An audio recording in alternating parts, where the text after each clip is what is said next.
cerita tentang wa anzal Taurat wal Injil.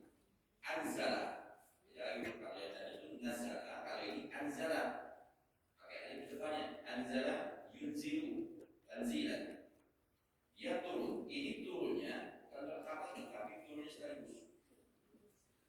Jadi kalau Bapak Ibu dari lantai 20 ke lantai 1 itu kan lantai 1 dia langsung aja sampai ke lantai 1. Mampir-mampir. Itu namanya anzala. Nah, bedanya adalah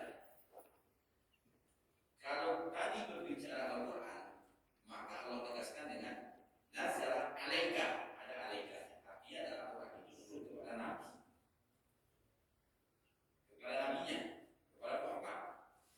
Tapi ketika Allah gambarkan Taurat dan Injil, proses turunnya itu tidak ada sejarah yang mencatat bahwa itu prosesnya Nabi Musa itu dapat wahyu perintah itu 10 perintah Nabi Musa itu turun ini berzaitun waktu di sini itu semua 10 langsung sekaligus turun. Tidak ada di sini. Tidak ada sejarah yang mencatat bahwa Nabi Musa itu dapat wahyu satu-satu tidak ada. Nah, kemudian Nabi Isa alaihissalam ketika menerima Injil itu tidak ada yang dicicil, langsung sekaligus dia dapat turun langsung. Tapi ketika Quran diturunkan kepada Nabi Muhammad SAW itu diturunkan secara berangsur-angsur sesuai Quran tepat perintah hukumnya. Apa hubungannya dengan Allah? Hubungannya, jadi kata Allah di Ramadan Qurannya dua fase turunnya. Dua fase. Fase pertama, Quran itu turun dari Lauhul Mahfuz ke Baitul Izzah, dari dunia. Itu fase pertama. Jadi Quran itu diturunkan dari Lauhul Mahfuz ke Baitul Izzah dari dunia. 114 surah, 30 juz itu diturunkan oleh Allah secara langsung, tidak ada di sini. Makanya kalimatnya berbunyi inna anzalnahu, dan apa bilang alaika, inna anzalnahu, sesungguhnya kami turunkan ini Quran 30 juz 114 ayat ini langsung sekaligus. Itu prosesnya oleh dari Lauhul Mahfuz ke langit dunia.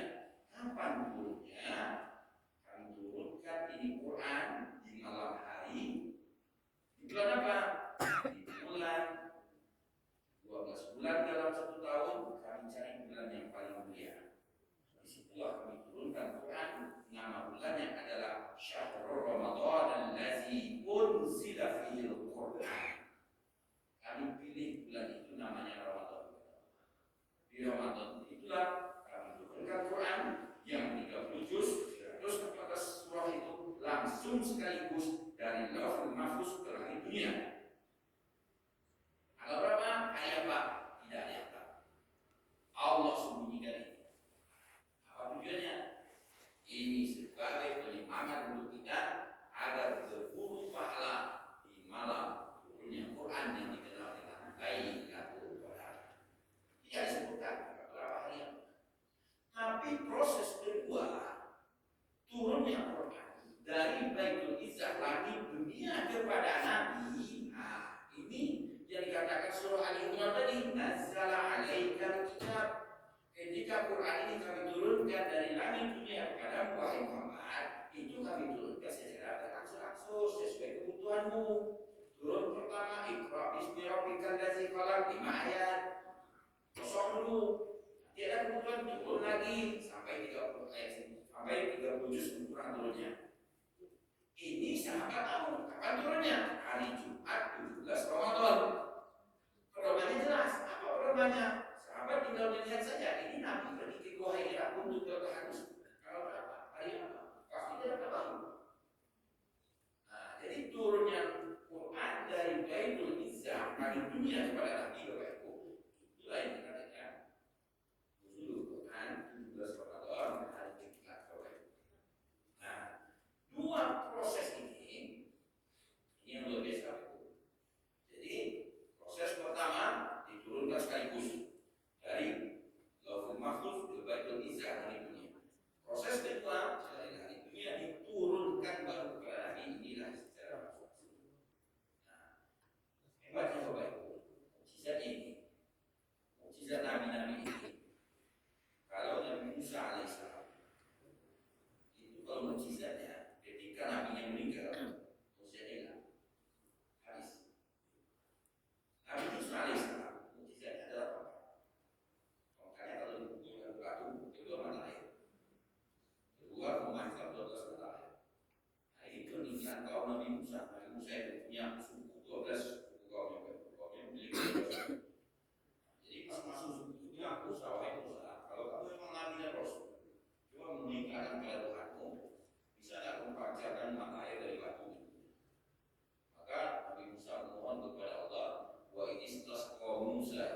qaumihi. Nabi Musa, ya Allah, ini hamba ini, ya Allah, umatku ini minta dia kemudian kalau memang hamba ini seorang nabi dan rasul, mereka minta mata air dari batu itu, ya Allah. Apa kata Allah? Fakul nadrib di asrofa. Musa, kamu pukulkan saya tongkatku pada waktu itu. Dipukulkan oleh Nabi Musa, maka terpancarlah 12 mata air sesuai dengan permintaan sukunya tadi, sehingga masing-masing sukunya tadi mendapatkan 1 mata air. Itu mukjizat Nabi Musa. Yang kedua mukjizatnya adalah tongkatnya dilemparkan di udara. Jadi ketika Fir'aun itu mengumpulkan semua bala tentara tukang sihirnya waktu itu melawan Nabi Musa AS, ketika ular-ularnya itu dimakan oleh ular dari tongkatnya Nabi Musa itu, semua tukang sihir itu mengatakan ini bukan sihir, ini pasti mukjizat. Maka mereka bersujud semuanya. Tapi Fir'aun enggak. Kata Fir'aun enggak, ini bukan mukjizat, ini pasti ini yang sihir, yang sebenarnya sihir ini. Dari akunya, padahal dia sudah melihat depan matanya mukjizat depan mata, tapi tetap dia tidak mau. Justru diputar balikannya, inilah ibaratnya berapa tukang sihir ini. Itulah Nabi Musa. Tapi ketika Nabi Musa AS meninggal dunia, hilang mukjizatnya habis. Nabi Isa AS, mukjizat beliau adalah mengusap. Mengusap itu dalam bahasa Arab namanya masah, yang mengusap al-masih. Makanya Isa juga diberi nama sebenarnya al-masih. Jadi kalau dahulu ada orang minta berobat dan sungguh-sungguh datang kepada Nabi Isa AS, wahai Isa, kata saya minta kalau bisa kamu berdekat sama Tuhanmu. Dengan istilah Nabi Isa memohon kepada Allah, diusapnya matanya, wajahnya langsung bisa melihat. Ada orang sakit gigi datang kepada Nabi Isa AS, tolong diusapnya dengan izin Allah langsung. Tapi ketika Nabi Isa meninggal dunia, mukjizatnya habis sudah. Ada lagi. Jadi kalau ada sekarang yang mengaku bahwa itu orang bisa seperti Nabi Isa, bisa musab, ada orang sakit gigi datang kepada dia, tolong diusap tambah sakit, tambah berbudur. Tapi bisa, lalu tongkatnya dilemparkan, dipukulkan ke arah kedua mata. Bapak Ibu sekarang punya tongkat dari emas, dipukulkan ke batu, bukan mata air yang keluar, tapi air mata. Mata yang menangis Bapak Ibu. Itu mukjizat. Tapi Quran ini, mukjizat Nabi Muhammad ini sudah berapa belas tahun ini kami meninggal. Berapa belas tahun meninggal belakang. Mukjizatnya sampai saat ini masih bertahan. Satu orang pun tidak ada yang berubah. Jangankan satu titiknya saja hilang ketahuan. Harokatnya saja berbeda ketahuan. Tidak bisa dikatakan itu hebatnya mukjizat. Sepanjang masa padahal nabinya ini udah 26 tahun meninggal belakang. Tapi mukjizatnya sampai akhirnya berubah. Dia pertama. Yang kedua, keagungannya Quran ini, mukjizat Nabi Muhammad SAW ini. Kalau mukjizat Nabi-Nabi sebelumnya dibaca nggak ada dapat pahala. Ibu coba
Kalau salah ulang lagi, Habib sudah berapa?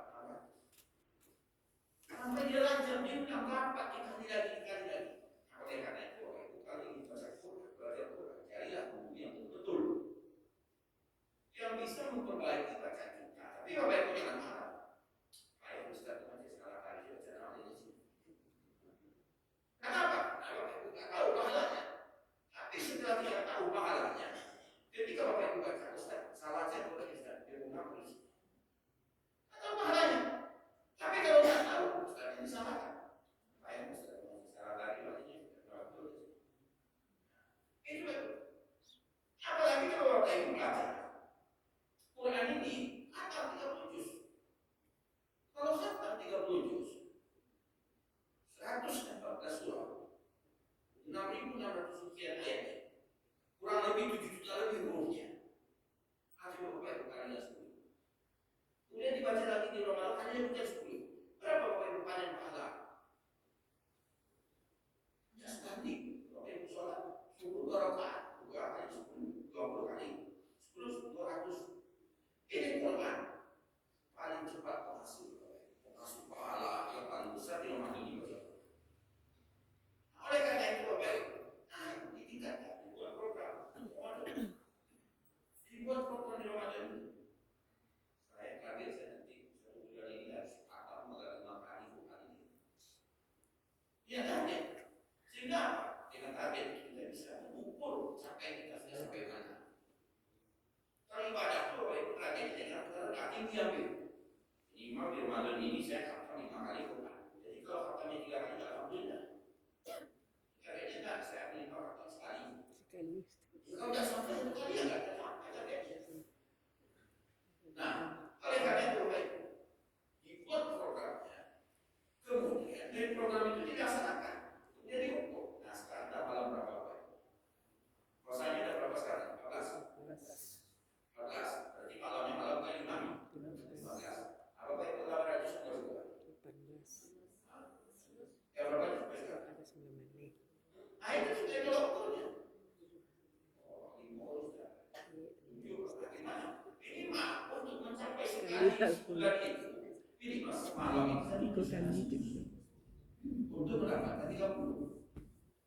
Acara gampang. Siap sholat subuh baca halaman. Nanti sebelum zuhur 4 halaman, setelah zuhur 4 halaman. Nanti satu malam, 1 hari kemudian 1 juznya. Oleh karena itu, luangkanlah waktu untuk baca Quran. Jangan Bapak Ibu mencari waktu untuk baca Quran. Tak akan ada. Bapak Ibu juga akan ada waktu untuk baca Quran. Karena Bapak Ibu padat, kegiatannya padat seharian. Jam bayarnya berbeda. Kalau Bapak Ibu, Bapak Ibu jam kerjanya mulai dari matahari sampai ke matahari. Jam kerja. Ibu-ibu, tak akan ada. Ibu-ibu jam bayar lebih berat. Mulai dari matahari sampai ke mata suaminya. Bukan juga pada suami kerja-kerja. Nah, oleh karena itu, luangkan waktu untuk baca Quran. Jadi jangan cari waktu untuk baca Quran. Jadi berapa ya? Ini masuk bulan ini saya soal Quran. Nah, ketika orang baca Quran di Ramadan ini ketemu dengan Lailatul Qadar. Ini luar biasa lagi. Ketemu dengan Lailatul Qadar, pahalanya kali lagi khairun min alfi syahr. Itu lebih baik pahala yang baik sama seperti ibadah 1.000 bulan. 1.000 bulan kalau dikonversikan ke tahun, itu sama dengan 83 tahun beribadah. Apa ini? Awak dan nanti Pak Iman, ada tak yang ngomong kamu 3 tahun? Baik. Saya 3 tahun dah.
yang kepada kita tidak. Tapi kamu mau berangkat dengannya. Nah sekarang kita kalau merasakan akibatnya, ini celakanya. Ya, apalagi sudah usia di atas 40 tahun, sudah untuk belum cukup, nah ini celakanya.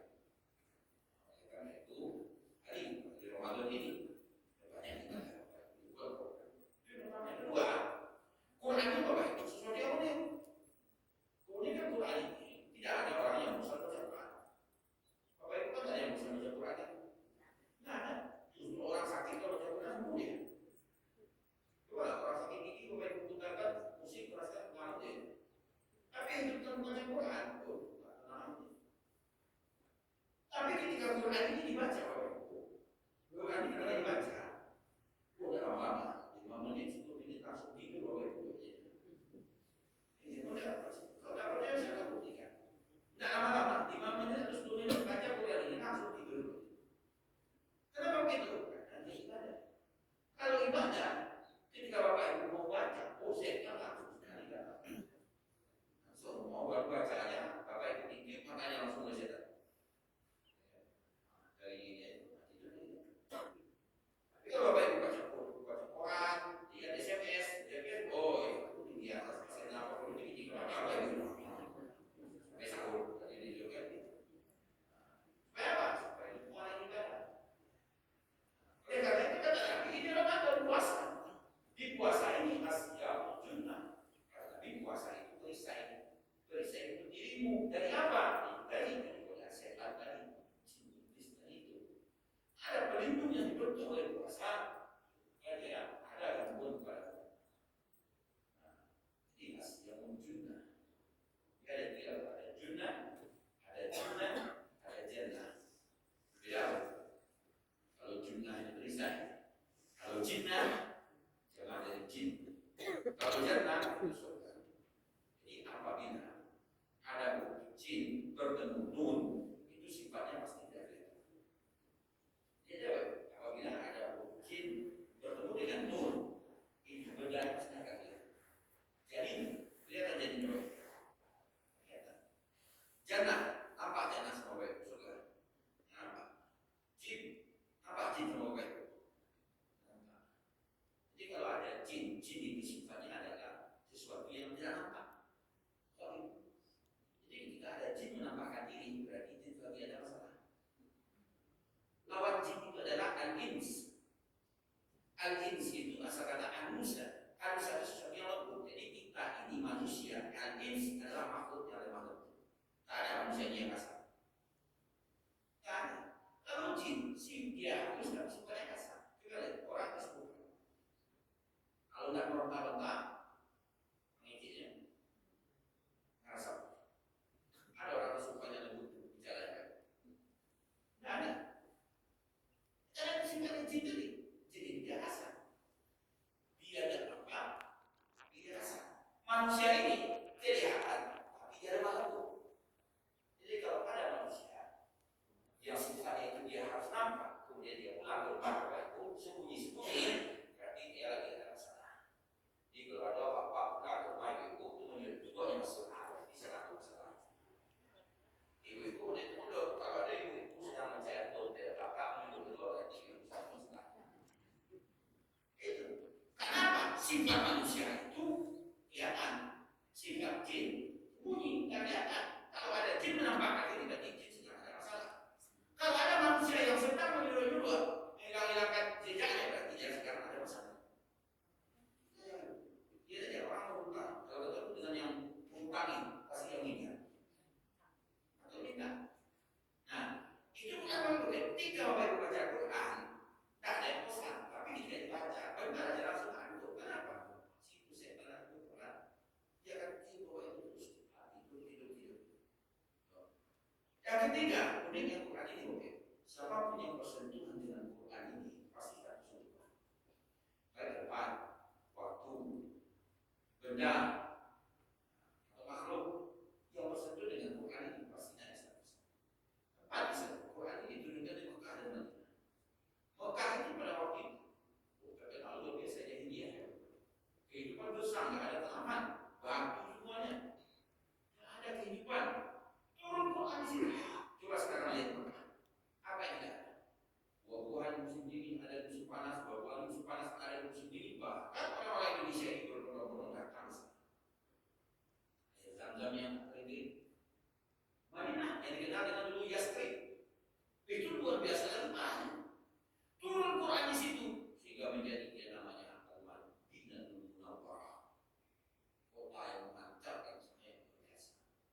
hidup ekonominya harus dengan masyarakat. Sampai saat itu hebat. Turunkan di tempatnya langsung luas. Diturunkan di mana lagi? Waktunya di malam hari. Diturunkan dia di malam hari. Malam itu Bapak Ibu bahasa Arabnya lain. Lain itu malamnya biasa saja. Lain, malam itu malamnya biasa saja. Itu ini berarti itu malam. Malam. Tapi kalau dia malam menjadi yang langsung spesial, tambah tak mabutoh belakangnya menjadi Lailatul Qadar. Jadi malam yang sangat spesial. Diturunkan Quran itu di malam hari, naik status malamnya langsung. Kemudian apa lagi? Diturunkan pada hari Jumat, naik status harinya langsung menjadi Sayyidul Ayyam, hidup orang. Siapa lagi diturunkan? Diturunkan kepada Nabi Muhammad SAW melalui malaikat Jibril, naik status malaikat Jibril langsung menjadi Sayyidul Malaikah, pemimpin para malaikat, yang dikenal dengan sebutan Ruhul Amin, Tanazzalul Malaikatu wa Ruh. Diturunkan kepada Nabi, Nabi-nya naik langsung naik status menjadi Sayyidul Anbiya wal Mursalin, pemimpin para nabi dan para rasul. Luar biasa. Nah, oleh karena itu berhubungan, berkomunikasi, jadikan Quran ini sebagai imam kita, sebagai dia, sehingga dia akan bimbing kita di jalan yang lurus. Kalau Bapak Ibu jadikan Quran ini sebagai makmum, maka Bapak Ibu akan didorongnya kepada jurang yang luar biasa. Karena itu jadikan dalam hidup ini Quran ini sebagai imam yang akan membimbing kita nanti di jalan yang diridhoi. Tapi kalau Bapak Ibu jadikan ini Quran sebagai makmum ditaruh dalam kami, Quran ini akan mendorong Bapak Ibu kepada jurang sesat. Artinya apa? Kan ditinggalkan Quran. Nah, ini mukjizat yang luar biasa. Semua ada di sini. Jadi orang sakit baca Quran sembuh, Allah sampaikan. Ada, bukan ada. Orang nggak suka dengan Bapak Ibu sakit aja hatinya sama kita baca Quran. Apa lagi? Penyakit yang tidak sembuh-sembuh. Ada. Ibrahim alaihissalam. Berapa hebatnya Nabi Ayub itu? Penyakitnya tidak sembuh-sembuh, belum pernah dirasakan oleh umat sebelumnya dan tidak akan pernah ditemukan oleh umat sesudahnya. Kira-kira untuk penyakitnya bagaimana? Ringan apa berarti? Virusnya bagaimana? Gejalanya dari corona. Itu luar biasa. Corona itu baru berapa? Nabi Ayub alaihissalam 13 tahun. Penyakitnya dialami menyedihkan. Apalagi anak yang meninggal semuanya 12 orang itu meninggal. Binatang ternaknya mati semuanya. Perkebunannya terbakar semuanya habis.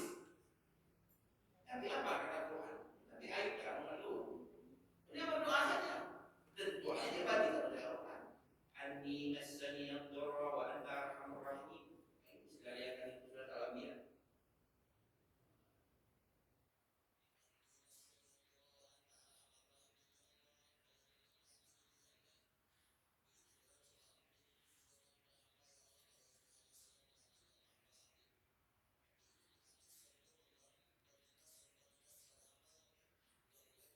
Kesukaan hamba ya Allah.